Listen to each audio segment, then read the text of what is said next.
Big breaking విజయవాడలో తీవ్ర సంచలనం సృష్టించిన గాదె సాయికృష్ణ అదృశ్యం మిస్టరీ వీడింది. ఇది అదృశ్యం కాదు, ఖాకీలండతో జరిగిన ఘోర లాకప్ డెత్ అని తేలిపోయింది. ఈ కేసులో ప్రధాన నిందితుడిగా ఉన్న కృష్ణాలంక పోలీస్ స్టేషన్ మాజీ సిఐ నాగరాజును సిట్ అధికారులు అరెస్ట్ చేసి కోర్టులో హాజరుపరిచారు. ఇక కోర్టు హాల్లో ప్రభుత్వ న్యాయవాది వినిపించిన వాదనలు, జడ్జి అడిగిన ప్రశ్నలు, సిట్ సమర్పించిన రిమాండ్ రిపోర్టులోని అంశాలు రాష్ట్ర వ్యాప్తంగా పెను సంచలనం రేపుతున్నాయి.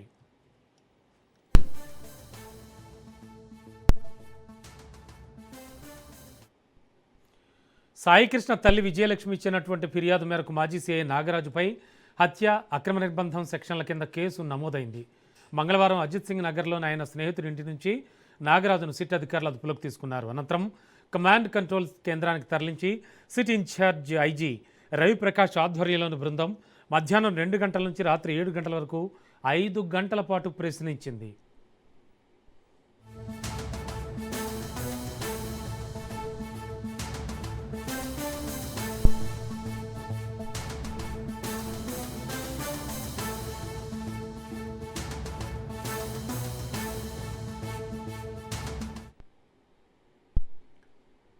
సిఐ నాగరాజుకు ప్రభుత్వ ఆసుపత్రిలో వైద్య పరీక్షలు నిర్వహించిన అనంతరం సిట్ అధికారులు విజయవాడలోని 2nd ఏజేఎం కోర్టులో హాజరుపరిచారు. ఈ సందర్భంగా ప్రభుత్వ న్యాయవాది కోర్టుకు వివరిస్తూ గత నెల 8న సాయికృష్ణను మార్కాపురంలో టాస్క్ ఫోర్స్ పోలీసులు అదుపులోకి తీసుకున్నారని, నాన్ బెయిలబుల్ వారెంట్ ఉన్నప్పటికీ కూడా అతన్ని కోర్టులో హాజరుపరచకుండా విజయవాడ తీసుకొచ్చారని చెప్పారు. స్టేషన్లో అప్పగించినట్లు స్పష్టమైన సాక్ష్యాలు, ఎక్నాలెడ్జ్మెంట్ కూడా ఉన్నాయి అని చెప్పారు.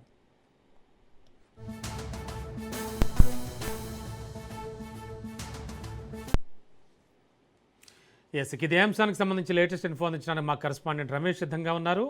రమేష్, ఏం జరిగింది? యాక్చువల్లీ ఖచ్చితంగా సిట్ నిర్ధారించింది లాకప్ డెత్ అని.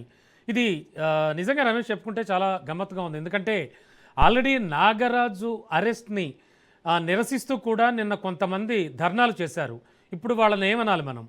అండ్ ఓవరాల్గా చూస్తే కనుక సిట్ సమర్పించినటువంటి సాక్ష్యాధారాలు చాలా అసలు ఎవరికీ కూడా మింగుడు పడ్డం లేదంటున్నారు.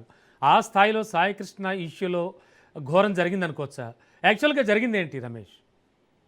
ఎస్ రమణ, మనం మొదటి నుంచి చూస్తున్నాం. గత 4 రోజులుగా ఏదైతే సాయికృష్ణ పిల్ల సాయి అనేటువంటి రౌడీ షీటర్ వ్యవహారంలో చాలా కీలక మలుపులు తిరిగాయని చెప్పుకోవచ్చు రమణ. ఎందుకంటే లాకప్ డెత్ వ్యవహారం చాలా కీలకంగా మారడం, అదే విధంగా రాష్ట్ర ప్రభుత్వం చాలా సీరియస్ గా తీసుకునే అంశం అని చెప్పుకోవచ్చు. ఎందుకంటే ఒక ఖైదీ ఎవరైనా అంటే నేరం చేసినటువంటి వ్యక్తిని ఈ విధంగా హింసించి లాకప్ డెత్ అనేది ఒక సంచలనం అని చెప్పుకోవచ్చు.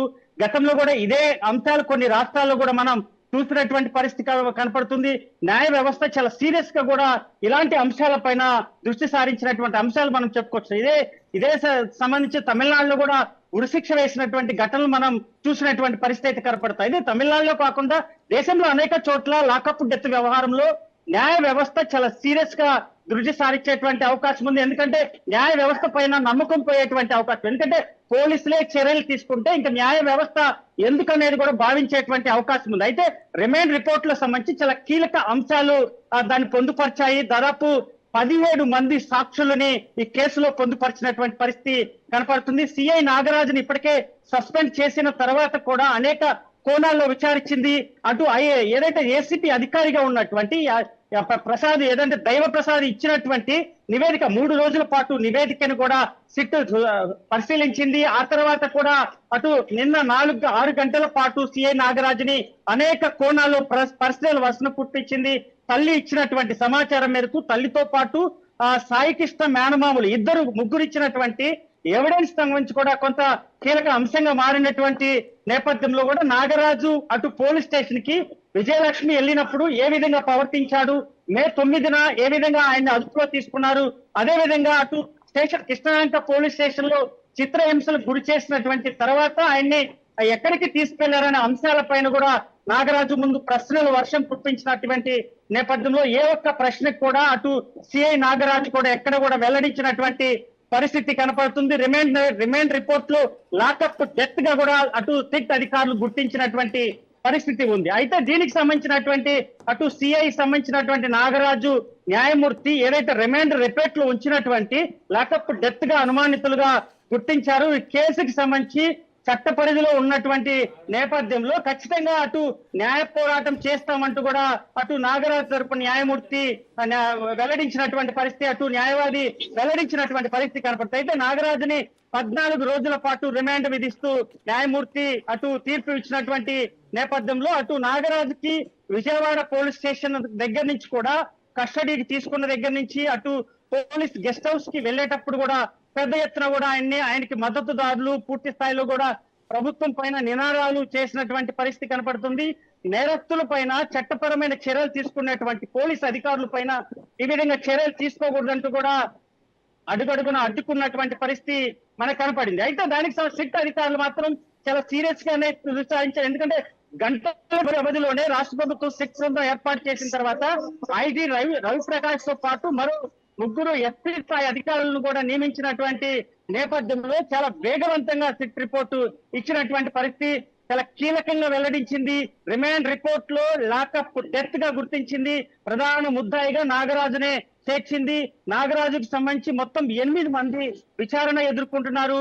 ఈ విచారణకు సంబంధించి 8 మంది విచారణ తర్వాత ఏదైతే మరి కస్టడీ కోరింది రాజమండ్రి సెంట్రల్ జైలుకి తీసుకెళ్లిన తర్వాత అటు నాగరాజుని మరోసారి సిట్ అధికారులు ఆయన్ని తీసుకునేటువంటి అవకాశం ఉంది. కస్టడీకి తీసుకున్న తర్వాత మరో 8 మందిని కూడా విచారించేటువంటి అవకాశం. ఎందుకంటే కేవలం లాకప్ డెత్ వ్యవహారంలో ఈ ఒక్క నాగరాజు అనేటువంటి వ్యక్తే మరి దహనం చేసిన దగ్గర నుంచి కానీ అదే విధంగా చిత్రహింసలు గురి చేసినటువంటి నేపథ్యంలో దీని వెనక ఇంకా మరికొంతమంది సిబ్బంది కూడా ఉండేటువంటి అవకాశం. ఎందుకంటే రాష్ట్ర ప్రభుత్వం ఈ కేసులో చాలా కీలకంగా మారింది. హై లెవెల్ కమిటీ ఏర్పాటు చేసింది. అదే విధంగా డీజీపీ, రాష్ట్ర ముఖ్యమంత్రి, అటు ఉప ముఖ్యమంత్రి పవన్ కళ్యాణ్ కూడా భేటీ అయినటువంటి వ్యవహారం తర్వాత కేసు కొంత వేగవంతం చేసింది. రాష్ట్ర ప్రభుత్వం ఇదే అంశం అటు వైసీపీ ఒక ప్రధానంగా తీసుకొని కూటమి ప్రభుత్వం పైన కూడా తీవ్ర విమర్శలు చేస్తున్నటువంటి నేపథ్యంలో వీటన్నిటికీ చెక్ పెట్టేందుకు కూడా రాష్ట్ర ముఖ్యమంత్రి రంగంలో దిగారు. పూర్తి స్థాయిలో ఐజీ హై లెవెల్ కమిటీ వేసిన తర్వాత గంటల వ్యవధిలోనే సిట్ ఒక నివేదిక ఇచ్చింది. రిమాండ్ రిపోర్ట్ తయారు చేసింది. రిమాండ్ రిపోర్ట్ లో అనేక అంశాలని పొందుపరిచింది. తల్లి ఇచ్చినటువంటి ఫిర్యాదుకు మేరకు అదే విధంగా వారి మామ ముగ్గురు ఇచ్చినటువంటి ఎవిడెన్స్ అన్ని కూడా తీసుకొని సిట్ విచారించి అనేక కోణంలో విచారించింది. దాదాపు 17 మందిని విచారించిన తర్వాత ఈ నివేదిక ఏర్పాటు చేసినటువంటి నేపథ్యంలో న్యాయమూర్తి ముందు ఉంచారు. సీసీ ఫుటేజ్ ఆధారంగా న్యాయమూర్తి కొన్ని వాదనలు వినిపించారు. సీసీ ఫుటేజ్ ఆధారంగా ఈ కేసుని హత్య చేశాడు అనేది ఎలా నిర్ధారిస్తారంటూ న్యాయమూర్తి వాదించినటువంటి వాదనల ప్రకారం కూడా అటు సిట్ అధికారులు, ప్రభుత్వ న్యాయమూర్తి కూడా దీనికి సంబంధించి కూడా బలంగా వినిపించారు వాదనలు.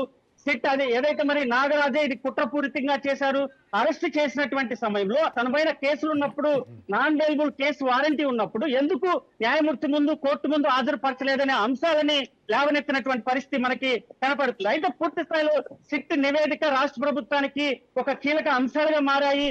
ఇదే అంశంలో మరికొన్ని ప్రశ్నలు వేసేటువంటి అవకాశం ఉంది. ఎందుకంటే మొత్తం 8 మంది విచారణ ఎదుర్కొంటున్నటువంటి నేపథ్యంలో వారందరి దగ్గర నుంచి కూడా మరికొన్ని రోజులు ఈ కేసును విచారించేటువంటి అవకాశం ఉంది. ఈ రోజుతో రిమాండ్ విధించిన తర్వాత ఈ కేసు ఇంతటితో పోలేదు. ఖచ్చితంగా మరోసారి నాగరాజుని రిమాండ్ కస్టడీకి తీసుకునేటువంటి అవకాశం ఉంది. మరో 8 మందిని కూడా విచారించేటువంటి అవకాశం ఉంది. అదే విధంగా కృష్ణలంకలో ఎస్ఐ ఇచ్చినటువంటి వాంగ్మూలం కూడా చాలా కీలకంగా మారింది. కొన్ని సీసీ ఫుటేజ్ ఆధారంగా కూడా ఈ రిమాండ్ రిపోర్ట్ లో ఉంచినటువంటి నేపథ్యంలో అటు నాగరాజు జరుపునటువంటి న్యాయవాది మాత్రం ఖచ్చితంగా న్యాయ పోరాటం చేస్తా, అనేక తప్పులు ఉన్నాయి, కావాలని కేసులో నాగరాజును విరికించారంటూ కూడా ఆయన న్యాయవాది చెప్పినటువంటి నేపథ్యంలో కేసు మరి కస్టడీ తర్వాత మరికొంతమంది కేసులో ఈ హత్య కేసులో ఇన్వాల్వ్ చేసేటువంటి అవకాశం ఉంది. అటు నాగరాజు మరోసారి కస్టడీ తీసుకున్న తర్వాత ఎలాంటి విషయాలు వెల్లడిస్తారు, ఈ కేసుకు సంబంధించి హై లెవెల్ కమిటీ కూడా చాలా పూర్తి స్థాయిలో మినిట్ మరి ఆలోచన చేస్తున్నటువంటి నేపథ్యంలో అటు సిట్ ఇచ్చినటువంటి నివేదిక డీజీపీ స్థాయి అధికారులు ఏ విధంగా దీన్ని తీసుకుంటారు, అదే విధంగా నాగరాజు కస్టడీ తర్వాత మరో మలుపు తిరిగేటువంటి అవకాశం ఉంది. మరికొంతమంది పైన కూడా కేసులు నమోదు చేసేటువంటి అవకాశం ఉంది. రిమైండర్ మరికొందరిని కూడా చేర్చేటువంటి అవకాశం ఉంది. అయితే రాజమండ్రికి తీసుకెళ్లిన తర్వాత న్యాయమూర్తి కస్టడీ కోరినటువంటి నేపథ్యంలో ఇవాళ రేపట్లో కూడా నాగరాజుని మరోసారి సిట్టు మరి అదుపులో తీసుకొని విచారించేటువంటి అవకాశం కనపడుతుంది. Ramana. Okay, thank you Ramesh.